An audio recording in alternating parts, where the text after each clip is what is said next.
제가 70이 넘었는데 이렇게 떨려보긴 처음이네요. 솔직히 떨리네요.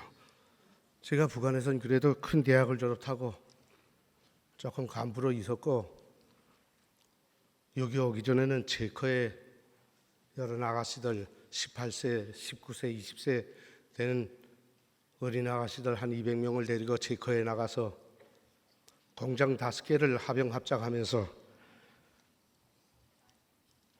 회사를 운영하던 사람으로서, 또 다른 나라 대사관들의 참사로도 나가 있고 해외로 계속 다니면서 외국 사람들한테도 이렇게 떨어본 적이 없는데 왜 제민족 앞에서 이렇게 떨리는지, 참 하나님의 성단은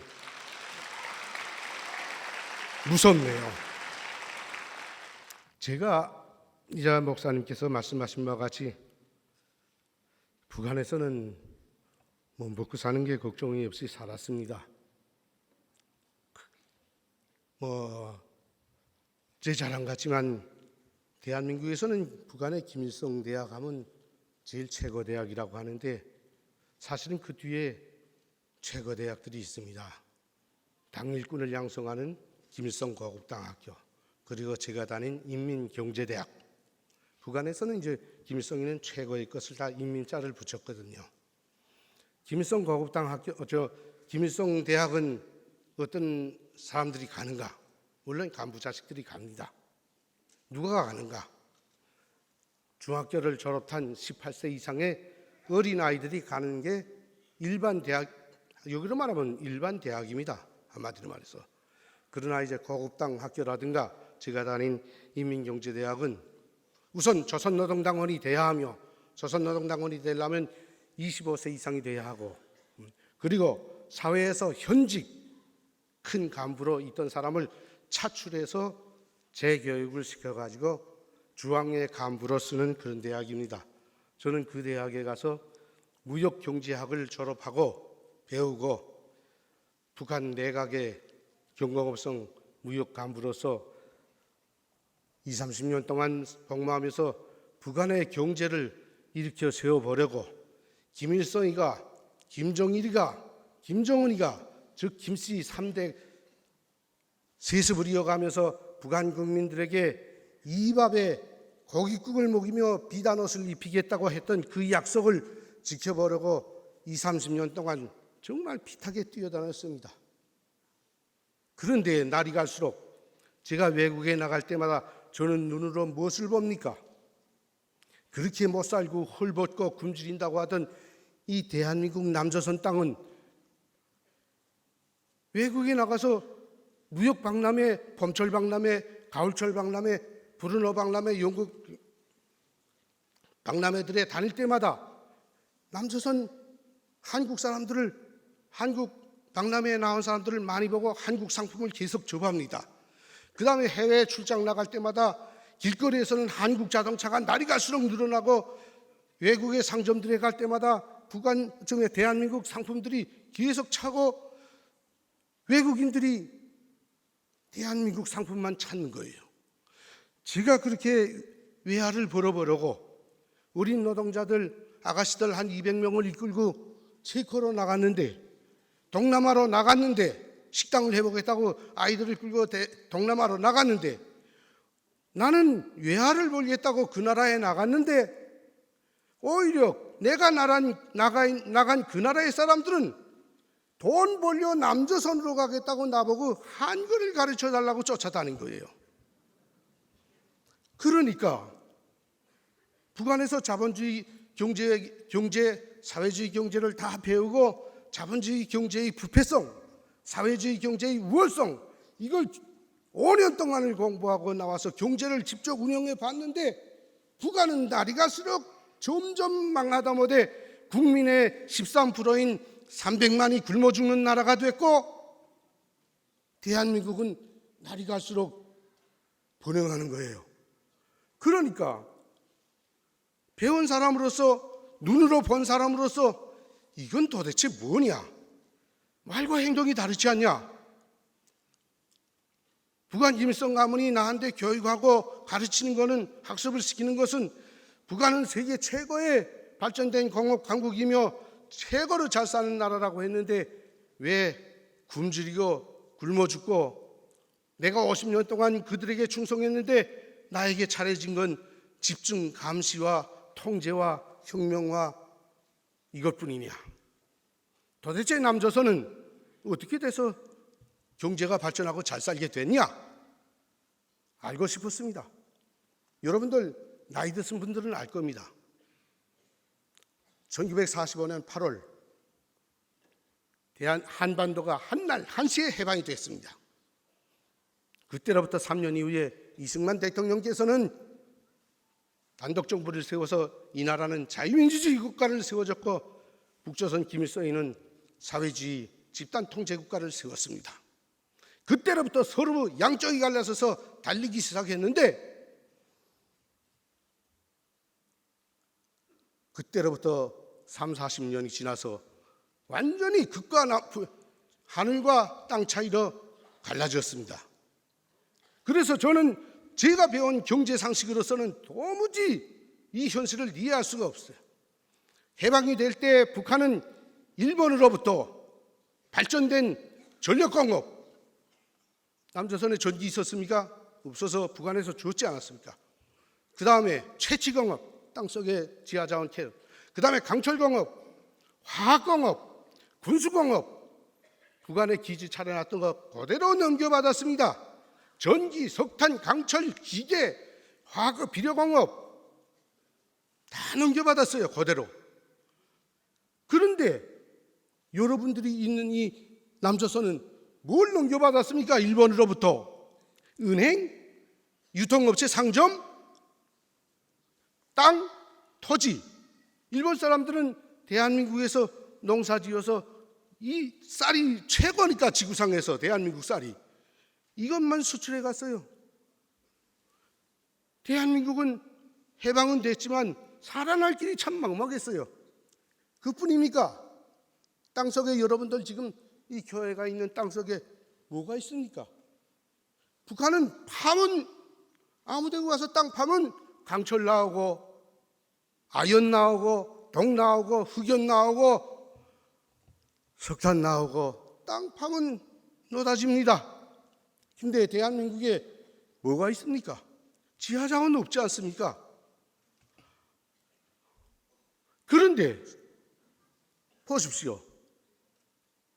못 사는 집에 사람이 빠글빠글하면 입만 많으면 더 못 살지 않습니까? 그래서 어르신들은 아시겠지만 옛날에 못 살 때는 자기 딸 자식을 밀며느리를 보내고 디릴 사이로 보내고 팔아먹고 입을 줄이느라고. 내가 이 말을 왜 하는가? 대한민국은 북한은 대한민국보다 땅덩어리가 조금 더 큰데 여기는 10만, 저기는 12만인데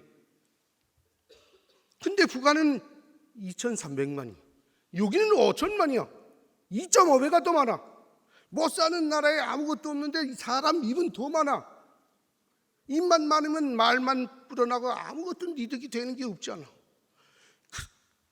그런데 어떻게 그 없는 땅에서 물려받은 것도 없고 사람만 많은데 어떻게 잘 사는 거야 도대체? 알고 싶었어요. 아무리 제가 아이들을 데리고 나가서 혹독실에 일을 시키면서 해봐야 북한은 전혀 일어설 전망이 안 보이는 게요. 알고 싶어서 남조선을 가야 되겠다. 어떤 분들은 내가 강의하면 선생님은 왜 왔습니까? 물어보는 사람들이 있어요. 머리가 좀 돈 사람들이 있어요. 뭐 돌았다기보다 응당 의심이 가겠죠. 내가 평양에서 도망쳐 왔다면. 저는 당당히 말합니다. 내가 여기서 보고 싶어서 왔다 그러면 믿을 사람이 몇이 있겠냐? 나는 국정원에 와서 조사를 몇 달 동안 받아서 내 걸 다 풀어놨으니까 알고 싶으면 나한테 묻지 말고 국정원에 가서 알아보라.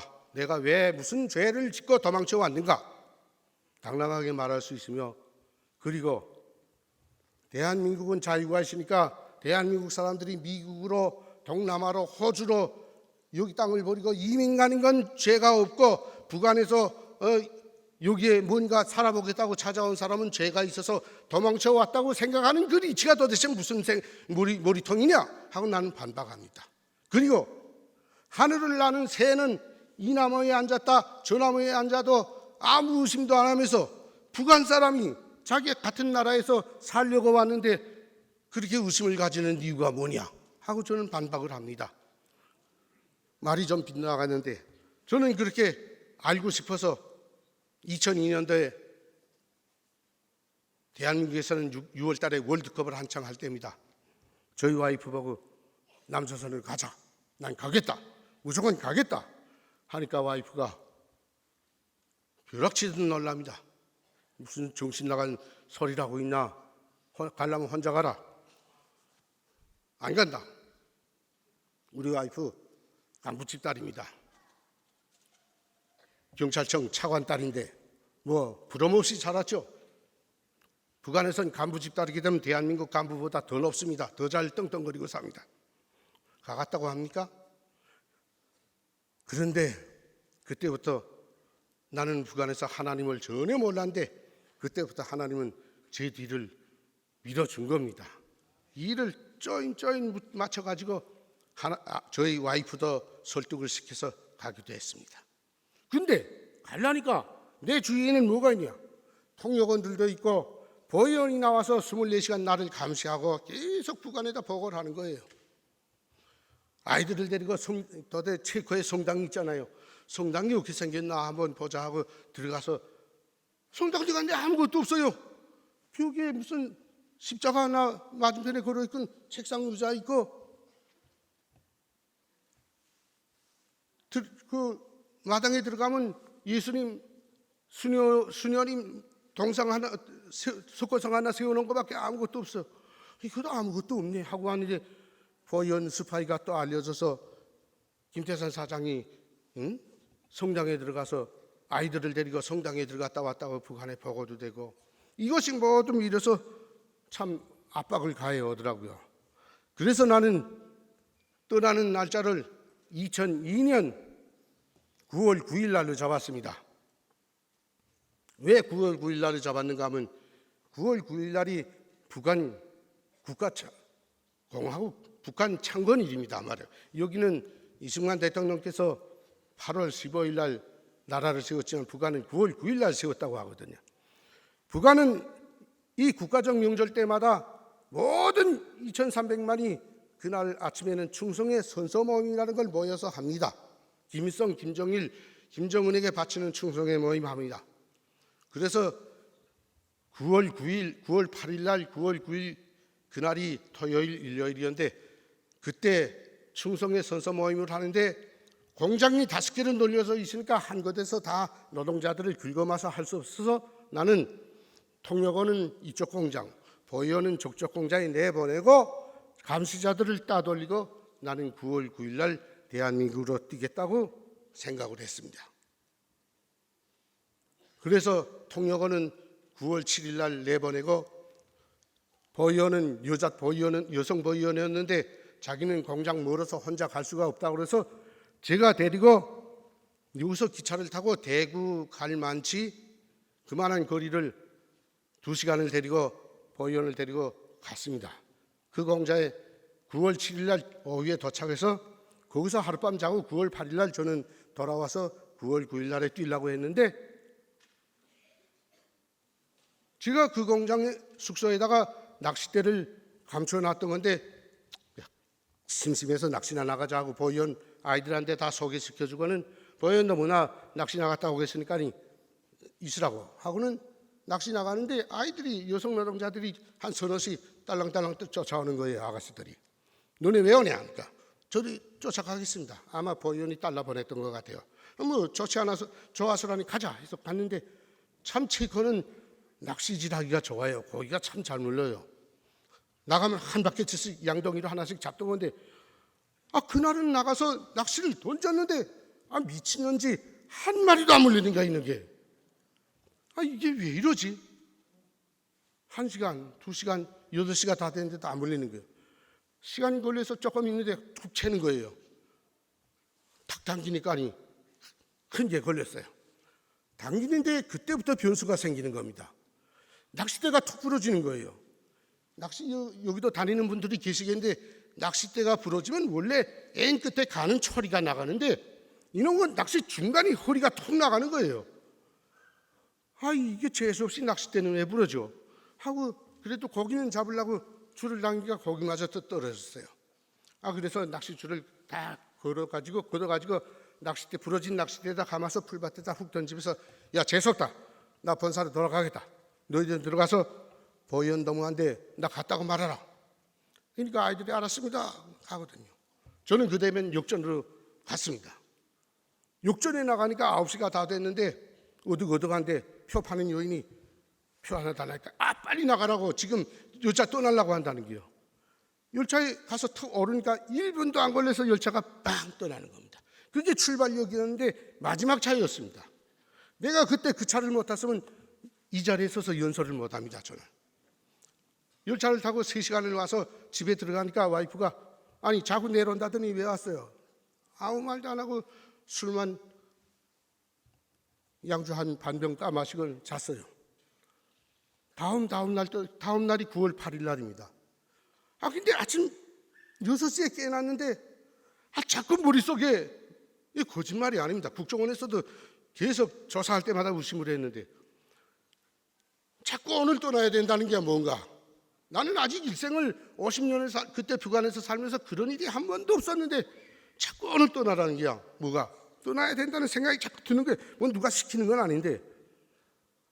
아, 그래서 이상하다 하면서 옆에서 와이프 자는 걸 깨웠어요. 야, 나 우리 오늘 남조선 가야 되겠는데 비행기표 빨리 예약하라니까. 와이프가, 아니, 내일 9월 9일 날 가자고 하고는 왜 그래요? 아, 빨리 참말 말고 하라. 미안한데 북한은 아직도 이런 남자 독재가 통하는 나라입니다. 예, 여기 와서 많이 거치는 게 이 모양입니다.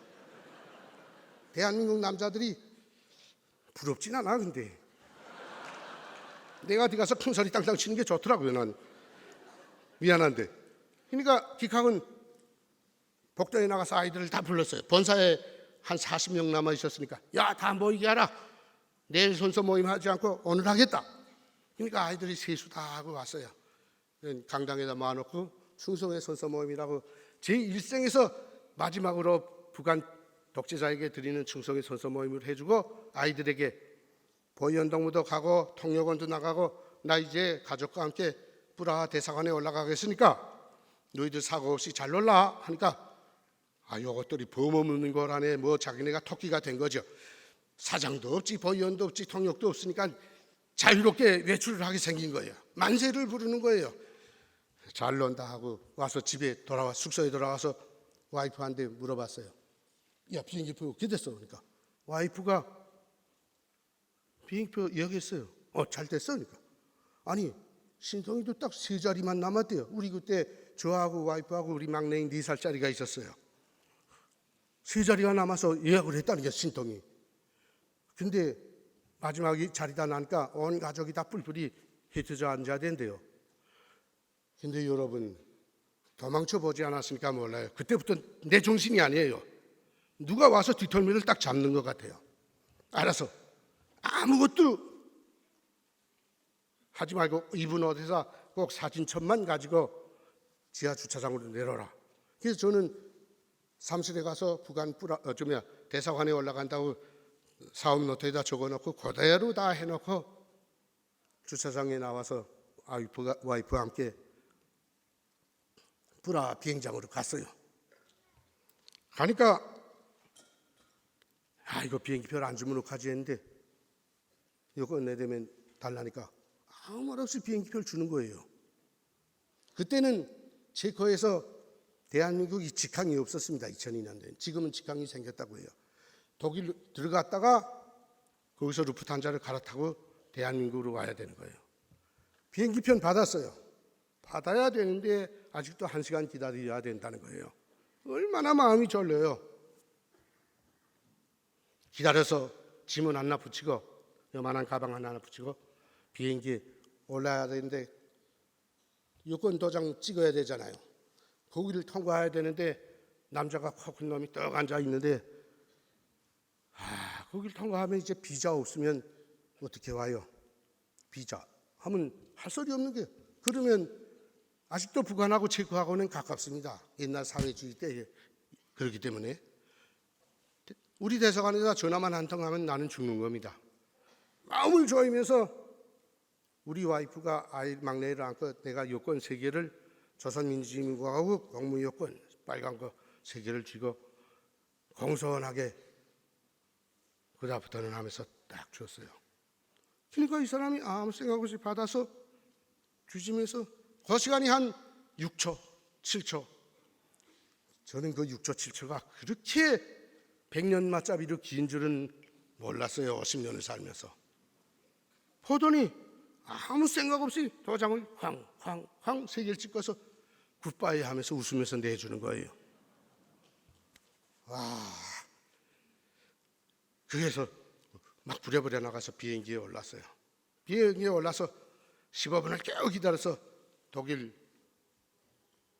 공항에 들어갔어요. 거기서 내려서 이제 갈아타야 되니까 들어가서 비행기에서 내려서 그 기다림칸에 들어갔는데 뭘 본 놈이 뭘 보고 놀란다고. 와, 깜짝 놀라서 심장 뚝 떨어지는 줄 알았어요. 문 탁이 오니까 여러분들 같은 분들이 다 앉아 있는 거야. 같은 조선 사람 아니에요. 외국인데 딱 우리 잡으러 온 것 같아요. 거기 독일에 우리 대표부도 북한 대표부도 있고 하니까 연락처도 있고 막 하니까 근데 누구도 우리를 쳐다보지 않는 거예요. 이게 몽땅 남조선 사람들인가? 일본 사람들인가? 하면서 터벅터벅 들어가서 의자에 앉았어요. 눈치보면 앉아서 한 40분 남아 기다려서 비행기 탄다는 거예요. 타는데 줄을 서서 들어가면 보니까 또 여권하고 비행기표 보는 거예요. 와, 이거 미치는 거 아닙니까? 여기서라도 잡히면 죽는 거 아닙니까?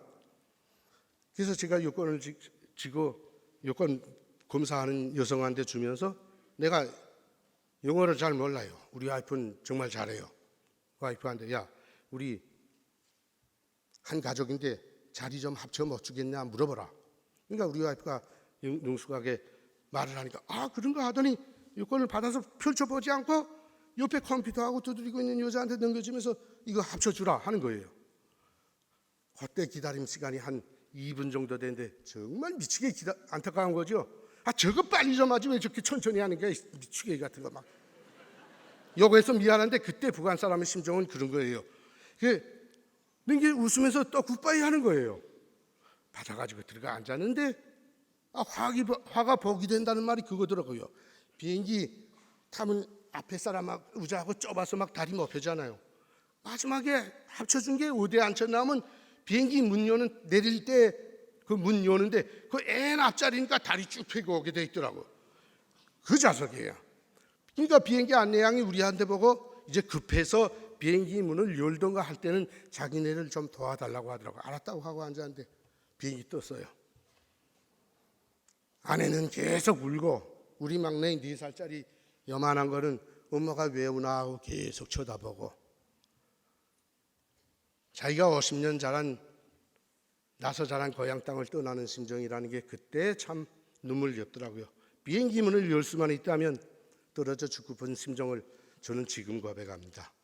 북한에는 맏아들과 맏딸이 있고 우리 부모 형제들이 있었습니다. 근데 밤새껏 그렇게 아무 말도 안 하고 왔는데 인천공항에 내렸어요. 한 10분 전에 우리 비행기는 잠시 후에 인천공항에 내립니다. 또 깜짝 놀랐어요. 와, 이거 우리를 무슨 간접 취급하면 지금 잡으려구나? 왜 김포로 안 가고 인천으로 가지? 촌놈이 그래서 웃기는 거예요. 아까 담임 목사님이 촌놈이 배 타고 가면서 뱃속에 다 있는 줄도 모르고 굶어서 갔다는 거기죠. 저도 촌놈이니까 오직 남조선에는 김포공항밖에 몰랐어요. 제가 북한에서 고사포병 6년을 복무하다 나니까 김포공항 비행 많이 들었죠. 그래서 동무하니까 아가씨가 놀라지 않아요. 그러니까 와요. 왜 이 비행기가 김포로 안 가고 인천으로 가요? 그러니까 처음 오시는가 봐요. 예. 얼마 전부터 김포는 국내항으로 돌리고 인천공항을 새로 지어서 그렇게 돌린다. 그런가 쑥 내려가요. 한 10분 있으니까 공항에 쭉 비행기가 내려요. 11시 다 되는데 사람들이 쭉 줄 서서 나가지 않아요. 우리도 줄레줄레 따라 나가서 와, 그런데 보니까 북한 촌놈 또 티나지 않아요. 비행장 봤죠? 얼마나 멋있게 지었어요. 나는 솔직히 북한에 있으면 유럽에 그렇게 동남아의 비행장들 다 다녀봤어요. 와, 남조선 비행장 이렇게 멋있는 줄 참 몰랐어요. 근데 이 말을 왜 하는가? 여러분들은 자기네가 얼마나 아름답고 얼마나 훌륭한 나라에 산다는 걸 너무나 모르는 분들이기 때문에 미안하지만 내가 충고 삼아 이야기하는 게요. 제가 처음 봤는데 이 세상에서 남부안으로 깨끗하고 이제 여러분 보십시오. 비행기를 타고 어느 나라나 들어가면 그 나라 특유의 냄새가 비행장에 턱 들어서면 다 나요. 러시아 가면 소세지 냄새 나고 몽골디 가면 양고기 냄새 탁 나고 영국 가도 다르고 동남아 가도 다르고 동남아 나가면 그 향 냄새 비행장 나고 인천공항 내렸는데 막 향기로운 거야. 지은 거를 건설물 쫙 나도 경제 일꾼이니까 쫙 봤는데 별치 않게 지었는데 공학적으로나 위생학적으로나 모든 게 참 아름답고 멋있게 지었어요. 와, 김정일이가 건설의 천재여 용재여 하면서 칭송했는데 남조선엔 김정일이보다 더 뛰어난 용재들이 더 많구나 하는 걸 비행장에서 첫 발을 디디면서 느꼈어요. 사람들이 한 30분 지나니까 다 빠져나갔어요. 근데 우리는 그 이제 여권 검사대를 나가면 이제 어떤 일이 벌어질지 뻔하기 때문에 맨 마지막으로 나가려고 벤치에 앉아서 한 40분, 1시간 앉아 있는데 와이프는 무슨 눈물이 그렇게 많은데 여자들이 그렇게 눈물이 많아요 원래? 온몸이 뭐 육체 즙이 다 눈물로 나오는 거 계속 눈이 이렇게 뚱뚱 부어서 난 저를 구박한 적은 없는데 근데 사람을 무관심 속에 빠뜨리면 얼마나 절망에 쌓이는지 모릅니다. 1시간 남게 그 벤치에 앉아 있었는데 누구도 왜 거기 앉아 우냐, 왜 거기 앉아 있냐, 어디서 왔냐, 왜 오랫동안 거기 앉아 있냐 묻는 사람이 있으면 좋겠네. 누구도 관심으로 안 줘. 이놈의 자유민주주의가 그렇게 사람을 무섭게 하더라니까. 북한은 감시, 통제, 협박 이걸로 사람을 막 못 살게 다루는데 여기는 내가 하나원 졸업을 타고 나와서 집안에 들어가서 문떡 잡아 걸고 한 달을 있어도 전화 오는 놈도 없고 왜 안 나오냐 말하는 놈도 없고 참 이놈의 자유라는 게 사람을 그렇게 외톨이로 만들고 무섭게 만들더라고. 비행장에서 난 그걸 처음으로 느꼈어요. 근데 한 사람이 둥글모자 쓰고 지나가는 거예요. 근데 저는 지금도 대한민국 국민들에게 참 안타까운 게 불편한 게 뭐가 호칭. 이건 지나가는 사람한테 말을 물어야 되는데 북한 같으면 요 동무 말 좀 물읍시다. 요 전해 동무 말 좀 물읍시다 하면 쉽거든요. 근데 여기서는 지나가는 거 분명 여자인데 저걸 아주머니라고 그래? 아가씨라고 그래? 근데 여자 뭐 젊었는데 사장님이라고 그래? 남자 같으면 사장님 하겠는데 참 어렵지 않아요?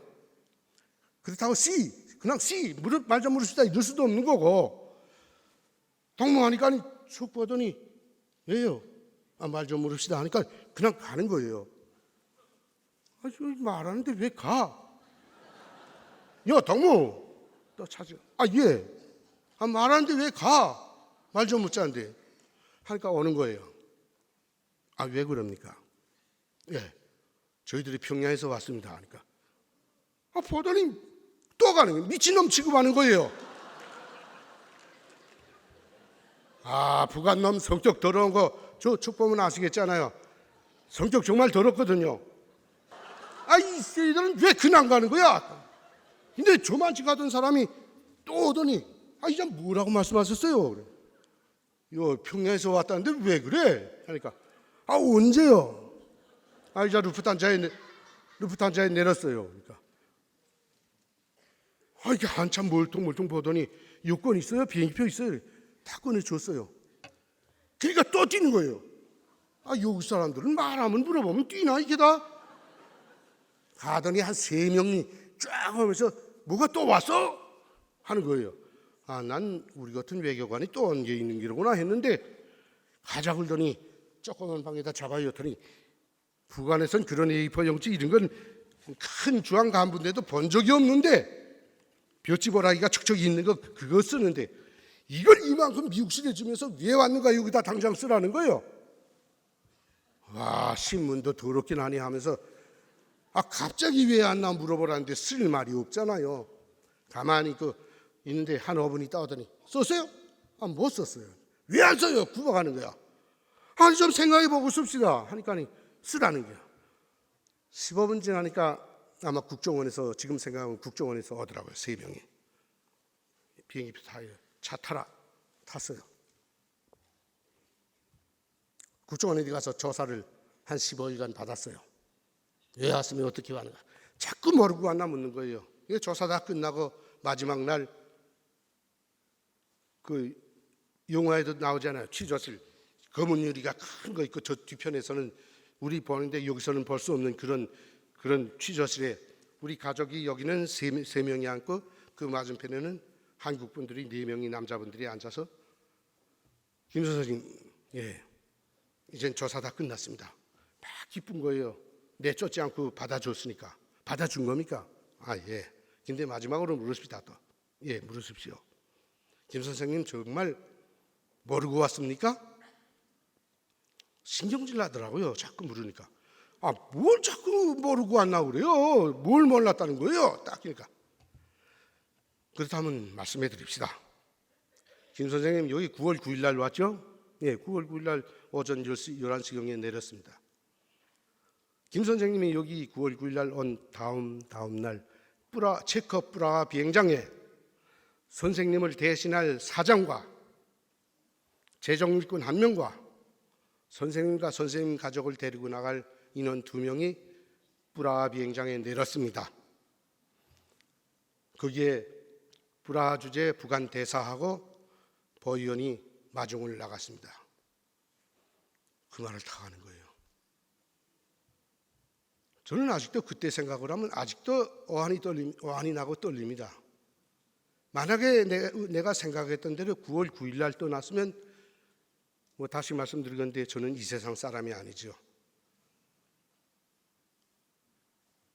온다는 건 알았는데 언제 오는지도 몰랐고 그렇게 하루 앞두고 왜 나를 여기로 보냈는지 그렇게 해서 그 자리에서 우리 와이프가 그때까지만 해도 영감 때문에 여기 왔다고 북한에 있는 아이들은 어떡하냐고 아버지는 어떡하고 형제 오빠들이랑은 어떡하냐고 막 나를 만나면 갈구던 건데 그 말을 탁 듣더니 우리 와이프가 뭐라고 하는지 알아요?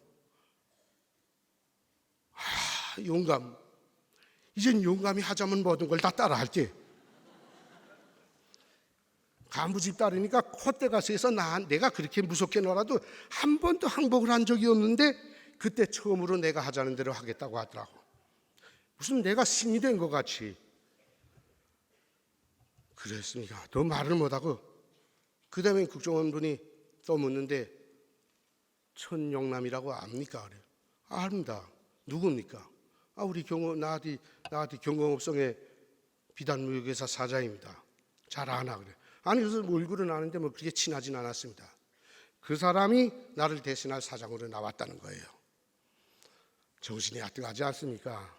저는 말을 잘못해서 여러분들을 납득을 못 시키니까 감동이 안 될 줄 몰라도 뛰어본 사람은 내가 만약에 9월 9일 날 가겠다고 약속했던 대로 그때 떠나겠다고 하면 보위원은 들어와서 나를 감시부티고 딱 잡았을 것이고 나는 울면서 우리 와이프는 울면서 끌려 나갈 거고 나는 다리에 키부스로 판자쪽을 대고 목발을 짚고 비행기에 올라서 환자 취급을 받으면서 북한으로 끌려 나갔을 것이고 아마 대한민국은 보지도 못했을 겁니다. 무슨 죄인지도 모르고 죽는 경우가 많으니까요. 그렇게 해서 제가 여기로 왔습니다. 여기로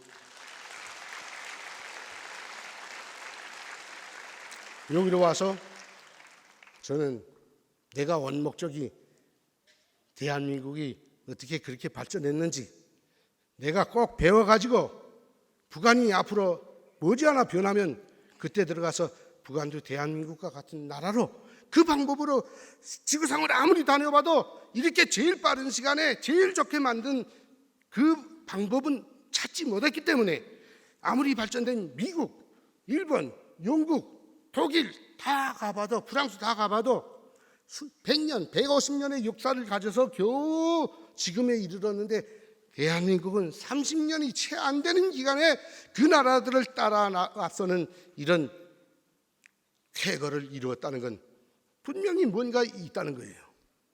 그래서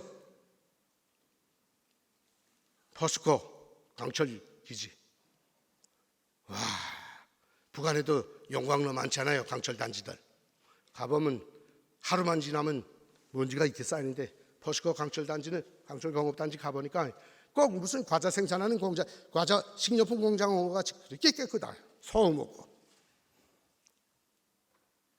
생산량은 두말할 것도 없고, 현대 자동차 공장, 그다음에 원유 가공 공장, 조선업 단지 다 가보고, 와, 도대체 이 나라 사람들은 자기네 건 아무것도 없어가지고, 자기네 물려받은 것도, 일본으로부터 물려받은 것도 없고, 자기네 땅속에 재산도 아무것도 없어가지고 도대체 이걸 어떻게 만들었느냐 하고 그 다음에 연구하기 시작했어요. 아, 자유로구나. 인간 각자에게 다 자유를 줘서 북한처럼 울고 매고 국가에서 당에서 먹여주고 이 가정에 앉아 다 내 마음대로 벌어먹고 살라고 했더니까 머리 좋고 창의력 높은 한반도 인간들이 자기 입은 자기가, 자기 가족은 자기가, 자기 지역은 자기가 풍족하게 먹고 발전시켰던 거예요. 그 자유. 그걸 누가 주었던가? 쭉 역사를 따져보니까 이 땅에 이승만 대통령이 없었으면 이 땅은, 대한민국은 분명히 일어나지도 못했고 생기지도 못했으리라는 건 저는 알았고, 박정희가 없었다면 이런 경제는 일구지 못했다는 걸 알았고, 참 큰 것을 배웠습니다. 앞으로 제가 살아서 여러분들과 같이 북한으로 돌아간다면 꼭 저는 이승만 대통령이 그 갈구했던 그 자유, 인간에게 자유를 주는 것, 그 다음에 박정희가 구사했던 그 경제 건설 방법, 그것으로 북한을 꼭 일궈 세우고 하나님의 나라로 만드는데 여러분과 같이 동참을 할 겁니다. 근데 여기에 따라서 제가 부연 설명을 하나 더 드린다면, 저희들이 그분들이 업적으로서 내가 탈북자로서 느낀 감정을 이야기할 뿐이지 누구에 대해서 좋게 선전하고 무슨 정치 선전하자고 이 자리에 오늘 나온 건 아닙니다. 그러나 무서울 게 없어서 저는 할 말을 합니다. 어느 지역에 가서 이따 말하게 되면 매 맞는 거 압니다. 그러나 듣기 싫은 사람은 나가도 됩니다. 대한민국에서 살아보니까 아니라는 거예요. 박정희 때문에, 이승만 때문이 아니라, 이승만이 때문에 우리 한반도가 갈라졌다. 박정희 때문에 못 살게 됐다. 와, 북한 사람식으로 욕을 하나 더 할게요. 또라이 새끼도 별 또라이 새끼들. 그걸 왜 몰라? 아니, 우정부정 아니야. 딱 북한에서 시킨 대로 하는 거야. 왜 대한민국이 이렇게 발전하고 잘 살게 되는데, 대한민국이 와서 보니까 간첩이 제일 많은 나라가 대한민국이야. 북한 간첩 많고 중국 간첩 많고 간첩잡이 제일 많은 나라가 대한민국이야. 하도 이 부산은 세계로 교회였던 이런 교회가 살아있기 때문에 지키는 거야. 어제 부산을 오면서 북한에서 알았던 게, 우리 작은 삼촌이 6.25 때 참전을 했다가 다리 하나 잘라져서 들어왔는데, 정찰병으로서, 정찰병 아시죠? 9월 12일 날 부산 앞바다가 보이는 부산 뒷산에까지 와서, 이제 며칠이면 저거 빠글빠글 모인 개미 새끼들 몽땅 저 앞바다에다 쳐였겠구나 하고 막 앉아서라니 담배 피면 좋다고 했는데, 이틀 하루 있었는데 인천 허리가 뚝 잘린 거예요. 9월 15일인가 16일 날에. 후퇴라 해야 되는데 후퇴 못했어요. 못하고 무전으로 때리니까 거기 남아서 빨산 투쟁하라. 지령원이 쫙 내려와서 그들이 남아서 파시스탄 투쟁하다가 다리 잘려서 후송돼서 왔는데 우리 작은 삼촌 뻘 되는 사람이 그때 이야기했던 설을 듣고 그때 메가더 대통령과 이승만 대통령이 그 작전을 밀지 않아서 그때 인천을 자르지 않았으면 인천 상륙 작전이 없었더라면 대한민국 여러분들은 이 땅 지금 태어나지도 못하고 없어졌을 겁니다. 그걸 저는 와서 배우면서 참 많은 걸 배웠고 그렇게 돼서 저는 왔고 두 번째로서 시간이 어떻게 됐는지 모르겠는데 한마디만 더 합시다. 어떻게 돼서 하나님을 믿게 됐는가? 저는 하나님 무섭지 않아요? 저는 무서워요. 왜? 지금까지 제가 쭉 북한에서부터 여기까지 온 걸 쭉 따져보면 하나님의 역사가 없었으면 저는 여기 오지 못했다는 걸 저는 인정합니다. 저는 하나님이라 그땐 미안하지만 하나님이라는 말은 북한 몰라요. 하느님, 그죠? 북한 하느님. 비행기에서도 우리 와이프 말소리 들리죠. 하나님, 부처님, 제발 잡히지 않게 해주십시오.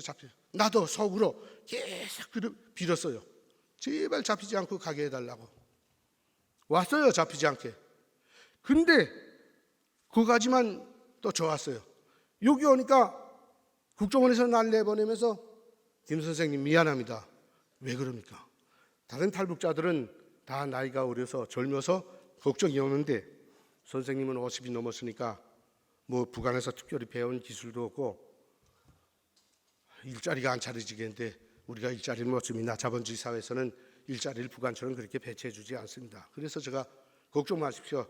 저는 뭐 어디 가서 마당을 쓸거라도 밥은 먹겠지요. 하니까 그 정신은 됩니다. 그 말을 듣고 나왔는데 정작 하나원을 졸업하고 나오니까 12월 20일 날 나왔는데 나한테는 집이 없다고 집을 안 주더라고요.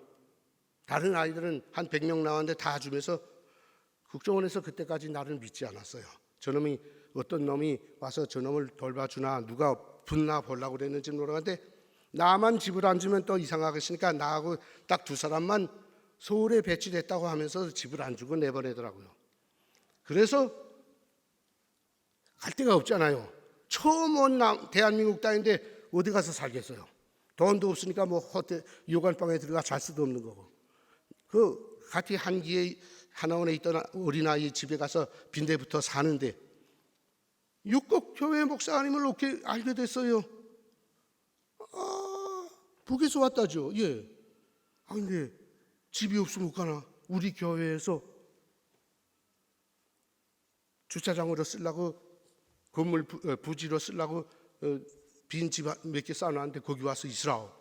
그래서 육곡에 내려가서 교회 목사님 덕분에 거기서 빌라를 하나 잡고서 몇 달 동안 살았죠. 청소하고 하니까 얼마나 뭐 난방방광 돌아가고 교회에서 돈 다 물어주니까 얼마나 좋아요. 근데 교회에서 돈 다 물어주고 집 공짜로 줬는데 내가 새벽 교회를 안 나갈 수가 없잖아요. 네 얼굴이 뜨거워서. 그때부터 새벽 교회 열심히 다녔어요. 우리 마누라는 그때도 교회만 나갔다 오면 눈이 퉁퉁 부어서 오는 거야. 뭐 왜 그러냐 하니까 북한에 있는 우리 아이들 제발 데려오게 해달라. 난 그보다도 지금 당장 먹고 살 일자리를 달라고 빌었어요. 그다음에 집이 나왔다고 서울로 올라오라고 해서 서울로 올라왔어요. 집은 있는데 아까 말씀드렸지만 문 닫고 집 안에 있으면 내 핸드폰 담당 형사가 싸줘서 핸드폰 있는데 전화번호 안에는 N 넘버 1이 담당 형사, 두 번째가 우리 와이프. 달랑 이거 두 개야. 그러니까 나한테 전화 올 사람도 없고 내가 전화 걸 때도 없고 뭐 신문도 없고 라디오도 없고 텔레비 하나 있고 한 달 동안은 집에서 술만 퍼마셨는데 누구도 찾아오지 않으니까 자살하고 싶더라고. 근데 그때 누가 문을 두드렸나 하면 문 두드려서 이거 뭐야 하고 기뻐서 나가보니까 웬 아주머니들이 김치 박스를 하나 들고 왔어요. 예, 그 신도교회라고 하나 있는데 우리 집 옆에 교회에서 왔습니다. 예, 왜 그래요? 처음 오셨다는데 김장 못 했다는데 이거 잡수라고 하나 두면서 들어오라고. 이야기하는데 신도교에 가까우니까 내일 아침부터라도 나오라고. 우리 와이프가 그때부터 새벽교회를 나가기 또 시작했는데 아마 오늘 아침도 나갔을 겁니다. 매일 아침 4시 반이면 일어나서 씻고 교회에 갔다가 학원에 나가고 하는데, 교회 다니면서 미안하지만 솔직히 저 지금도 메뚜기 교회 다녀요. 갈 때 있고 안 갈 때 있고, 갈 때 있고, 술도 막 퍼먹고 그러거든요. 근데 우리 와이프만은 정말 지도갈 정도로 교회 다녀요. 다니면서 직업을 달라고, 먹고 살게 해달라고, 아이들 데려오게 해달라고 하니까 교회님, 목사님 주선으로 우리 와이프가 영어를 잘한다고 하니까 책가방 메고 가정 방문 다니면서 교육하는 거기에 속여져서 우리 와이프는 거기 다니고, 저는 그때부터 노가다를 뛰기 시작했습니다. 건설장마다 저 청계천, 이명박 대통령 때 청계천 건설장에도 나가서 밤에 많이들이 일했어요. 그 폭파하는데 자동차 막으라고, 야 김씨 저기 가서 자동차 못하게 안전모 쓰고 막으라고 그래서 막아요. 폭파 막 하면 막으라고 하면 자동차 막아요. 한국 분들 폭파하니까 가지 말라고 하면 아이 진짜 못 가게 한다고, 술 취한 사람 못 가게 돼. 야 너 가서 가라 보냈어요. 반장 권한이 얼마나 센디, 야 김씨 오라, 야 이 개새끼야, 나보다 젊은 놈인데 이걸 잘 보내면 어떡하냐. 술 먹은 놈이 가갔다는데 어떻게 해, 죽으면 너 책임질 거야. 몰라 그랬더니 그 다음 날로 잘라버리더라고. 정말 야박 안 되더라고. 근데 여기는 당도 없으니까 내가 거발할 데도 없더라고. 담당 형사가 한 대 거발해야 뭐 아무 맥도 못 치고. 어쨌든 그렇게 하는데 제일 힘든 게 철거, 주택 철거, 사무실 철거. 밤에만 하는데 참 힘들었어요. 3년 동안 그래도 끝까지 따라다녔고, 제일 마지막으로 제가 한 일이 여기 내려오면 전라도 익산 함여룹에 대한민국에서 제일 큰 그 황등 함열, 여기에 화강석 광산인데 거기 와서 1년 반을 돌 캤어요. 뭐 그 한바에서 먹고 뻔때나에서 자면서 돌가루 뒤집어 쓰고 한 1년 반 사니까 북한에서 외교관은 무슨 외교관이야, 완전히 꽃잡이 됐죠. 뿌해가지고 뭐고죠. 근데도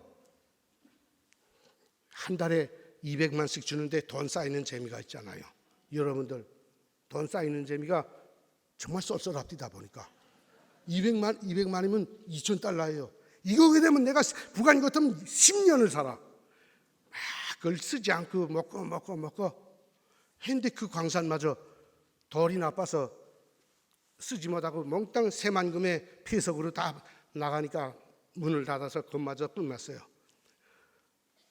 그다음에 무직자 됐잖아요. 그다음에 서울로 올라와서 와이프 보고, 그다음에 내가 3년을 그렇게 혹사했더니 다리가, 무릎이 무너져서 일을 못 하겠더라고. 그래서 와이프 보고, 야, 일 못 하겠는데 우리도 무슨 사업을 하나 하자. 맨 처음에 식당을 하나 하려고 했어요. 식당이면 우리 탈북자들이 제일 먼저 쉽게 전배드는 게 식당이에요. 그저 뭘 국수라도 쭉 눌러서 게다 싸다가 삶아가지고 그저 아무데도 척척 담아서 주면 개처럼 먹을 줄 아는데 그게 아니거든요. 지금도 저는 대한민국의 음식이 입에 안 맞아요. 특히나 나는 좋아하는 게 국수인데 대한민국에서 만든 국수는 가면 우선 달아요. 쓸데없이 고춧가루 많이 들어가요. 담백한 게 없어요. 그러니까 저기서 50년 동안 입이 거기에 숙달됐던 게 이거가 사실 맞지 않거든요. 그런데 우리식으로 한 거에 우리 와이프가 수십 년 동안을 나하고 살면서 술 한잔 한 번도 제대로 먹고 그래서 맨날 욕먹은 놓치는데 대한민국 그 고급 입들을 어떻게 맞춰? 아무리 생각해도 이건 아니더라고. 그래서 와이프 자는 걸 깨워서, 야 식당 하지 말고 딴 거 하자 하니까 자던 여자 같지 않게 와닥거려서 정말이야? 정말이야. 못할 것 같아. 나도 못하겠으니까. 와, 난 자기는 내가 무서워서 내가 하라니까 무서워서 반대를 못했는데 정말 잘했다는 거야. 뭘 할까? 우리가 제일 잘할 수 있는 게 뭐냐? 너는 외국어 대학을 1등으로 졸업했으니까 넌 외국어 잘하고, 난 무역을 배웠으니까 북한에서 무역하던 건데 지금 우리한테 돈의 수준이 없으니까 무역은 할 수 없는 거고, 탈북자 믿고서 은행에서 뭐 1억 3억 대출을 해줄 수는 없는 거고, 그러니까 무역은 못하겠고, 우리가 지금 너도 노력하고 나도 노력해서 3년 동안 번 게 한 7천만 원 남아 되니까 이걸로 영어 학원을 하자. 너 영어 학원 차려주면 하겠냐 하니까 하겠다는 거예요. 그래서 목동에서부터 추우면서 해서 지금 우리 학원 지금도 하고 있는데 거기 가서 얻었어요. 한 70평짜리 되는 걸 집을 얻었어요. 하려니까 또 몽땅 반대한다. 국정원도 나는 담당도 형사도 반대하고 친구들 다 반대하는 게 한국에서 친한 친구들 다 반대하는 거예요. 그러니 욕해요. 매달릴 게 하나님밖에 없잖아요. 어떻게 해야 됩니까? 하라니까. 우리 와이프가 하라고 하는데 하겠다는 게요. 오케이, 하자. 그래서 3,500을 들여가지고 인테리어를 했어요. 교실 5개, 학원 원장방 하나. 그다음에 450만 주고 제가 노랑 버스 하나 싸다 난 운전하고 우리 와이프가 가르쳤어요. 잘 됐을까요? 여러분들 같으면 무시간 탈북자들이 가르치는 영어 학원에 자기 자식들을 보낼까요? 안 보냅니다. 그런데도 그때도 하나님께서는 우리 손을 들어주시더라고.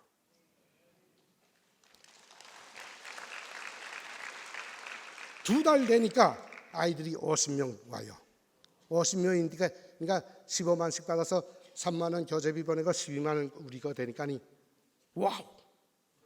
집 건물세 물고 전기비 물고 뭘 날아가고 50만이 이득이 되는 거예요. 플라 마이너스가 마이너스에서 플러스로 2달 만에 넘어서는 거예요. 우리 와이프가 잘 가르친다는 소문이 나니까 대한민국 여자들 입심이 난 그렇게 강한 줄은 몰랐어요. 북한에서는 저 함경북도 여자들이 입심이 강하고 그것들은 싸움할 때 드살이는데 여기서는 소문내는 입심이 여자들 학부형님들 입심이 정말 강하더라고. 잘한다 하니까 소문나니까 아이들을 끌고 오는데 학원 3-4개 다니면서 ABC도 못된 아이들을 다 데리고 오는데 그걸 데려다 우리 와이프가 자지 않고 계속 교육을 해서 1등, 2등을 학급에서 1등을 만들어 놓는 거예요. 소문나니까 6개월 되니까 100명, 그 다음에 200명, 250까지 올라가네. 250명이면 한 사람이 40명밖에 교육을 못합니다. 그래서 학원 선생들을 대한민국에서 이쁘게 생긴 학원 선생들을 받아서 강사를 앉히고 또 무슨 원어민 교육 시켜야 된다고 그래서 미국에서 왔다는 선생 하나 왔는데 출렁거리고 와서 자기 미국에서 왔으니까 뭐 합격이죠. 그런 걸 우리 와이프가 이거 내대면서 읽어보세요 하니까 발음은 좋잖아요. 미국 사람. 출렁거리 합격. 문법 해보세요. 여러분들 조선말 문법 알고 써요? 모르고도 잘 쓰잖아요. 나도 지금 문법에 모르면서 하잖아요. 미국 사람이 거기서 문법에서 딱 맥히더라고. 근데 우리 와이프는 문법을 쭉 써놓고 주어 수로 상황을 법 쭉 해서 딱 당신이 이래도 미국인으로서 자랑이 높은가 긍지감이 높은가 하니까 찍소리 못하고 하이 너 돈 많이 안 줘도 나 여기서 공부하게 일하게 해주세요 하더라고. 받았죠. 그래서 원어민 강사도 두고 그렇게 해서 그다음엔 하나님께서 평양문을 열어서 저희 맏딸 북한의 인민군 고사포부대에 올라가 있던 것도 데려오게 해줘서 데려다가 강남 가톨릭 대 간호대 입학시켜서 졸업시켜서 지금은 큰 병원에 수간호사로 일하면서 우리보다도 아버지 엄마보다도 돈이 더 많아. 손자 둘 낳고 살살 걷고 우리 막내 4살짜리 요만한 거 있던 건 영어를 배워줘야 대학을 보내가는데 우리 학원에서 엄마가 원자이니까 하면 되겠는데 자기 엄마가 원자이니까 왕노릇 하면서 아이들만 돌아가면 집바가 때리고 이거 참 문제만 일크고 야단인 거예요. 그래서 내가 내가 옛날에 말레이시아 대사관에 북한에서 참사로 나가 있었기 때문에 말레이시아를 잘 알아요. 거기 데리고 나갔어요. 거기 영국 국제학교가 있습니다. 거기 잡아있고 5년 동안을 내가 자동차를 싸고 식사를 하면서 해서 픽업을 하면서 5년 동안 거기서 공부를 시켜가지고 들어왔어요. 그만큼 아이들을 유학을 시킬 만큼 돈도 벌었어요. 우리 학원을. 잘 됐다는 소리죠. 하나님의 보호가 없었다면 가능할까요? 예를 들어봅시다. 우리 학원이 그렇게 잘 되니까 우리 학원에서 강사를 하던 한국 강사들이 야, 이거 탈북자도 이렇게 아이들이 200명, 250명 빠글빠글 할 정도로 이게 쉬우면 나도 할 수 있겠다 하고 3명이 떨어져 나가서 하나 인천, 하나는 부천, 하나는 구로에다가 학원을 차렸어요. 사업은 하나님의 보호와 기도와 정열이 없으면 다 실패하더라고.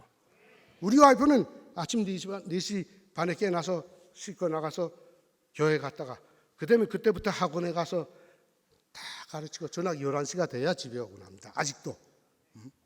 그러니까 우리 집은 내가 집살림을 다 해요. 이제 빨래도 내가 하고 밥도 내가 하고 청소도 내가 하고 빨리 북한 문이 열려서 데리고 들어가서 원위치 시켜놔야 되겠는데 하나님 아버지 제발 빨리 북한 문 좀 열어주세요. 참 행복한 투정을 합니다. 이것으로서 제가 왜 하나님을 믿게 됐는가는 알겠죠? 그 다음에도 참 내가 말을 잘못하고 순서를 헷갈려서 그렇지 제가 간증을 한다면 진짜 할 게 참 많습니다. 그런데 저는 하나님을 배반하려고 해도 배반하면 당장 잡아 죽일 것 같아서 무서워서 못해요. 그러지는 않겠지만 근데 그러면 제가 어떻게 돼서 한국으로 왔고 어떻게 돼서 예수님을 접하게 되는가 아시겠죠? 여기 와서 세계로 교회를 보니까 이런 교회가 있고 여기서 교육을 받는 여러분들이 있기 때문에 대한민국이 아직도 건재하다는 것을 오늘 저는 뼈에다 새기고 갑니다. 서울에 가보십시오. 이런 예쁜 아가씨들이 엉덩이 내놓고 춤추고 저 홍대 앞이고 뭐 신천이요 한번 가봤어요. 뭐 어른들이 휘띠가뜨기한 어른들이 무슨 뭘 한다고 남자끼리 여자끼리 헐떡벗고 서로 지랄들 하고 있는데 어린 아이들이 왜 안 보이겠어요? 왜 그걸 따라 하지 않겠어요? 그러나 저는 확신합니다. 오늘 세계로 교회를 제가 강의를 하러 온 게 아니라 제가 배우러 왔다는 것을 재삼 말씀드리면서 오늘 부족한 저희 강의를 이상 마치겠습니다. 감사합니다.